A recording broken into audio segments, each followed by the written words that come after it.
શ્રી ગોવર્ધન પર્વત રત્નમય અને ગોવિંદકુંડ દૂધથી ભરેલો છે.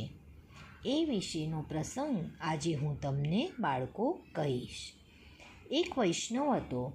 એણે ગોસાઈજીને વિનંતી કરી કે મહારાજ, કૃષ્ણ ભટ્ટને ભગવત વાર્તા કીધી અને એમાં કહ્યું કે શ્રી ગોવર્ધન પર્વત રત્નોથી જડિત છે, અનેક ધાતુઓથી બનેલો છે અને ગોવિંદકુંડમાં દૂધથી ભરેલો છે.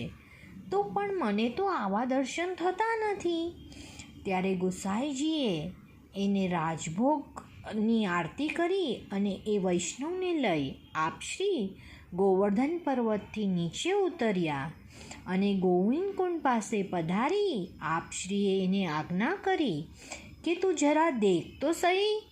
ત્યારે એ વૈષ્ણવે જોયું તો ગિરિરાજજી રત્નોથી જડિત અને ગોવિંદકુંડ દૂધથી ભરેલો એને દૃશ્યમાન થયો અને એને ગોસાઈજીએ આવા દિવ્ય ચક્ષુ પ્રદાન કર્યા, જેથી એને ગિરિરાજજીના આવા રત્નજડિત દર્શન થયા, અલૌકિક દર્શન થયા અને ગોવિંદકુંડ દૂધથી ભરેલો છે એવા દૃશ્યમાન એવું થયું.